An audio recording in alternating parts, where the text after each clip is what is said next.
සමිඳුන්ට සිරුරක් වීම. මේ ගමනේ අපේ අද දවසේ මාතෘකාව ශුද්ධ ආබ්‍රහම් තුමාගේ ජීවිතයත් එක්කයි සම්බන්ධ වෙන්නේ. අපි දකිනවා ස්වාමින් වහන්සේ මේ ආබ්‍රහම්ව තමන් වහන්සේගේ කැමැත්ත සැලැස්ම ඉෂ්ට කරන්නට ආරාධනා කරද්දී උත්පත්ති පොතේ 11 වෙනි පරිච්ඡේදයේ ස්වාමින් වහන්සේ ඔහුට බලාපොරොත්තුවක් දෙනවා. අලුත් දේශයක්, අලුත් ජනතාවක්, ඒ වගේම එතුමාණන්ගේ ආශිර්වාදය.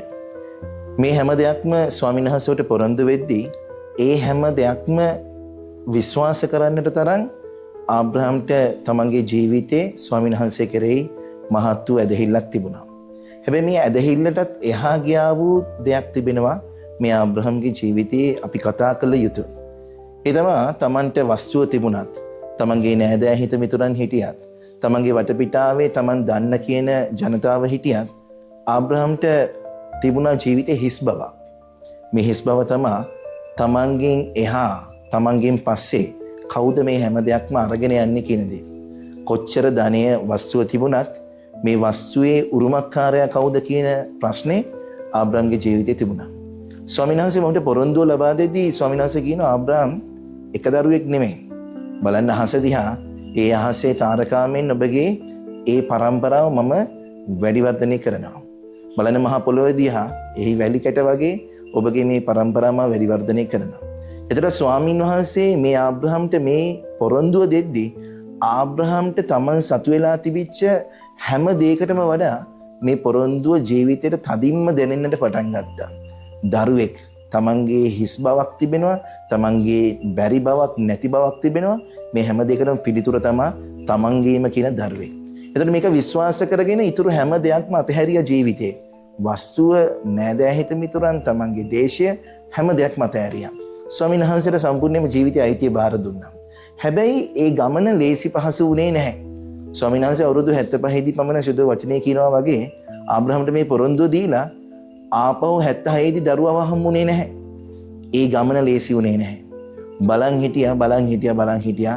හැබැයි ඒ පොරොන්දුව ඉෂ්ට වෙන බවක් ආබ්‍රහම් තමන්ගේ ජීවිතේ දැක්කේ නැහැ. ප්‍රේමතිනි, මෙතන තමයි ආබ්‍රහම් වගේම අද වර්තමානයේ ජීවිතේන අපිත් ස්වාමින් වහන්සේගේ සැනැස්ම ඉදිරියේදී අසරණ වෙන තැන, අපිට වරදින තැන, අපි වරද්ද ගන්න තැන මේ බලාගෙන සිටීම, ඇදහිල්ල කරන්න කොටගෙන බලාගෙන සිටීම, අදහන්නා උදේ ඉෂ්ට වෙනවාම කියන විශ්වාසය තුල බලාගෙන සිටීම අද අපේ ජීවිතයන් වලත් නැති වෙනවා. මෙතන තමයි ආබ්‍රහම් Tamanට දැනෙන්න තේරෙන විදිහට පිළිතුරක් හොයන්නට උත්සාහ කරන්නේ. ස්වාමින් වහන්සේ කියපු දේ අදහගත්තා. හැබැයි ඉෂ්ට වෙන පාටක් පේන්නේ නැහැ. ඒ නිසා Tamanට දැනෙන තේරෙන විදිහට මේකට පිළිතුරක් සොයන්නට උත්සාහ කරනවා. Tamanගේ සේවිකාව වෙච්ච හගාට දාව Tamanට දරුවෙක් ලබා ගන්නට සාරාගේ පෙරත්ත කිරීම මත ආබ්‍රහම් කැමති වෙනවා. අද අපේ ජීවිතයවත් අපි ඕනතරම් මේ වැරද්ද මේ විදිහටම සිද්ධ කරනවා. අපි මේ සැලැස්ම තුළ ගමන් කරද්දී ස්වාමීන් වහන්සේට ජීවිතය අයිතිය බාර දෙද්දී අපිට බලාගෙන ඉන්නට සිද්ධ වුණාම අපිට කීකරුකම නැති වෙලා අපේ ජීවිතේ ඉවසීම නැති වෙලා යද්දී අපි හිතනවා ස්වාමීන් වහන්සේ මේ දේ මෙහෙම කරන්න කියාවි කියලා. දෙවිදුන් මෙහෙම හිතාවි කියලා. අපි දේවල් කරන්නට උත්සාහ කරනවා. අපේ මතිමතාන්තරයට අනුකූලව, අපේ සැලැස්මල් වලට අනුකූලව. හැබැයි ස්වාමීන් වහන්සේ බොහොම පැහැදිලිව දේ වචනේ තුල කියනවා ඔබගේ මාර්ගයන් මගේ මාර්ගයන් නොවේ, එතුමාණන්ගේ මාර්ගයන් අපගේ මාර්ගයන් නොවන බව. නිසා ආබ්‍රහම්ගේ ජීවිතයේත් ඔහු ඒ කියව විදිහටම තමන්ගේ ජීවිතය අයිතිය බාර දුන්නා. හැබැයි බලාපොරොත්තුව ටිකෙන් ටික කල් ගත වෙද්දී ඉෂ්ට වෙන්නට තමන්ගේ සැලැස්මට අනුකූලව දේවල් සිද්ධ කරන්නට පටන් ගත්තා. මෙතන තමයි ඉස්මායිල් කියන දරුවා මේ ආබ්‍රහම්ගේ පවුලට එකතු වෙන්නේ. හැබැයි ਉਹ බලාපොරොත්තු වෙච්ච විදිහට හැම දෙයක්ම බොහොම පැහැදිලි වුණේ නැහැ. හැම දෙයක්ම සරල වුණේ නැහැ. ඉස්මායිල් මේ හාගර්ට ලැබුණාට පස්සේ හාගර් සහ සාරා අතරේ ලොකු ප්‍රශ්න ඇති වෙන්නට පටන් ගත්තා. අවසානයේදී මේ ඉස්මායිල් සහ හාගර්ව තමන්ගේ ගෙදරින් එළවා දමන්නට ආබ්‍රහම් තීරණය කරනවා. ප්‍රේමතෙනි, ස්වාමින් වහන්සේට ජීවිතය අයිතිය බාර දුන්නට පස්සේ ආපහු ඒකට ඇගිලි ගහන්නට යන්නට බෑ අපිට. අපිට ඒකට අතපොවන්නට බෑ. අපි එහෙම කරන්නට ගියොත් අපේ ජීවිත මහත් කරදරයකට තවත් ගොදුරු වෙන එක විතරයි සිද්ධ වෙන්නේ. අපිට මෙතනදී ඉගෙන ගන්නට පුළුවන් කාරණාව තමයි ජීවිතයේ අයිතිය බාර දුන්න නම් ස්වාමීන් වහන්සේට අපෝ සැක කරන්නට යන්නට එපා. එතුමානන්ගේ වෙලාවල් තිබෙන එතුමානන්ගේ මොහොත කයිරෝස් එතුමානන්ගේ පරිශුද්ධතාවයේ මොහොත උදා වෙනකම් බලාපොරොත්තුෙන් ඉන්නට අවශ්‍යයි. ඒ මොහොතේදී හැම දෙයක්ම වෙනස් වෙනවා. හැම දෙයක්ම ස්වාමින් වහන්සේ එතුමානන්ගේ සැලැස්මට අනුකූලව පරිවර්තනය කරනවා. බලාගෙන ඉන්නට ඉවසීම අවශ්‍යයි. එතුමානන් තුල කීකරුකම අවශ්‍යයි. ස්වාමින් වහන්සේ මේ විදිහට මේ ආබ්‍රහම්ම මේ මහා විශාල ජාතියක නායකත්වයක් දෙන්නට යද්දී ආබ්‍රහම්ගේ ජීවිතය සූදානම් කරනවා එතුමානන්ට ලැබුම් ගන්නට, එතුමානන්ට ජීවත් වෙන්නට. ඔබ බලාපොරොත්තු වෙච්ච විදිහට සාරාට දාව ඊසාක්ව ලැබෙනවා. තමන්ගේම කියලා දරුවෙක් ජීවිතේ බලාපොරොත්තු වෙච්ච ලොකුම ආශාව, ලොකුම බලාපොරොත්තු ඉෂ්ට වෙනවා ස්වාමින් වහන්සේ තුල. දැන් හැම දෙයක්ම හරි වගේ. හැබැයි ප්‍රේමන්තේනේ ස්වාමින් වහන්සේ අපිව ගොඩනගද්දී අපේ ජීවිතයේ අනවශ්‍යයි කියලා හිතන හැම දෙයක්ම කෑලි කෑලි වලට ස්වාමින් වහන්සේ කඩා බිඳ දමනවා. විනාශ කරන්නට නෙමෙයි, හැබැයි නිවැරදි ආකාරයට ගොඩනගන්නට. ස්වාමීන් වහන්සේ ආබ්‍රාම්ට කියනවා, ආබ්‍රාම් ඔබගේ එකම පුත්‍රයා, ඔබගේ ආදරණීය පුත්‍රයා මට දවනයාග පූජාවක් විදිහට ඔප්පු කරන්නට කියලා. ප්‍රේමන්තිනි මේක බොහොම වේදනාකාරී අත්දැකීමක්. ජීවිතේ අල්ලගෙන ඉන්න තැන, ජීවිතේ ආදරය කරන තැන, ජීවිතේ වටිනවා කියලා හිතන තැන ස්වාමීන් වහන්සේ කියනවා මට දෙන්න අයිතිය. ආබ්‍රහම් මේක ලබා දුන්නා. ආබ්‍රහම් බොහොම වේදනාවෙන් මේක ස්වාමීන් වහන්සේට ලබා දුන්නා. ඊසාක් එක ආබ්‍රහම් මොරියා කන්දර නගිනා. මේ කඳු වැටි ඉතාමත් වැදගත් අපිට මේ ගමනේදී. මොරියා කන්ද. ආබ්‍රහම් ඊසාක් සමග මේ කන්ද නගිද්දී ඊසාක්ගේ කර මත දරසෑයට අවශ්‍ය කරන දර ටික තියෙනවා.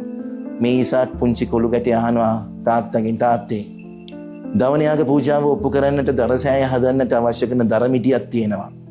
ඔබගේ ඉනේ කිනිස්සක් තියෙනවා ඒ යාගය ඔප්පු කරන්නට. කෝ ඒ යාගය ඔප්පු කරන්නට අවශ්‍ය කරන බැටළුවා.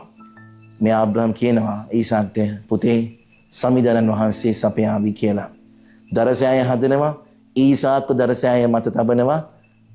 ආබ්‍රහම් කිනිස්ස අරගෙන මේ තමන්ගේ එකම පුතා, ආදරණීය පුතා, ජීවිතයේ හදවත වගේ ළඟින්ම තියාගෙන ඉන්න පුතාව දවනයාග පූජාව විදිහට ස්වාමීන් වහන්සේට ඔප්පු කරන්නට සූදානම් වෙනවා. ඔහු කරන්නට යනවා.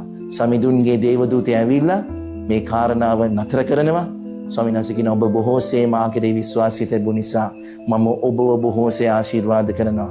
එතන ළඟ හිටපු පදුරක් ළඟ හිටපු බැටළුවෙක්ව හම්බ වෙනවා. ආබ්‍රහම් මේ ස්වාමීන් වහන්සේට මේ දවනයාග පූජා මේ මොරියා කඳු මුදුනේදී ස්වාමීන් වහන්සේට ඔප්පු කරනවා.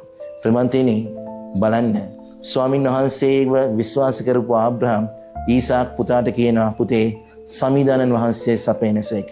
සමිඳුරන් වහන්සේ සපයනවා. මේ මොරියා කඳු මුදුනේ තමයි ප්‍රේමවන්තයනි සලමොන් රජතුමා තමන්ගේ දේව මාලිගාව හදන්නේ.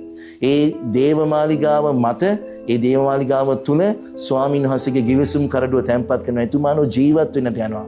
බොහෝ දවනයාග පූජාවන් ඔප්පු කරනවා. හැබැයි ස්වාමීන් වහන්සේ අර ආබ්‍රහම් කිව්වා වගේ එතුමානෝ සපයනසේක.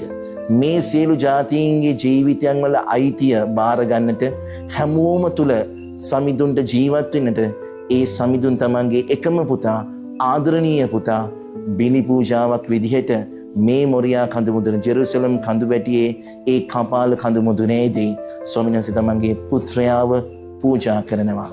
ආබ්‍රහම්ට ඊසාක බේරලා දුන්නා. හැබැයි දේවතාත්තා තමන්ගේ එකම පුතාව, ආදරණීය පුතාව යාගික වෙන්නට ඉඩ හරිනවා. හැමෝම තුල තමන්ගේ වාසභවන නිර්මාණය කරන්නට. ආදරණීය ප්‍රේමන්තේනි, එතුමානන්ට සිරුරක් වෙන්නට අපි හැමෝම අවශ්‍යයි. ඒ ස්වාමින් වහන්සේගේ මුල් අරමුණ ඇවිල්ලා අප තුල ජීවත් වෙන එක. අපිට බාහිරව ජීවත් වෙන එක නෙමෙයි, අප තුල ජීවත් වෙන එක. ඒ අප තුල ජීවත් වන්නටයි ඒ පුත්‍රයන්න් හරහා දිව්‍ය සප්‍රසාදයේ තුල ස්වාමින් වහන්සේ අපේ ජීවිතයන් වලට ඇතුළු වෙන්නට යන්නේ. ඒ නිසා මේ ඇතුළු වීම කරන්නට යද්දී ආබ්‍රහ්ම ගොඩ නැගුවා වගේ ඒ ස්වාමීන් වහන්සේ ඔබව මාව ගොඩ නගන්නට යනවා. ජීවිතේ බලාපොරොත්තු දෙනවා. ඒ ස්වාමීන් වහන්සේ අපිව ඉන්න තැන ඉඳන් ඉහළට ඔසවන්නට යනවා. හැබැයි අපි කීකරු වෙන්නට අවශ්‍යයි. එතුමන්ට අයිතිය බාර දෙන්නට අවශ්‍යයි.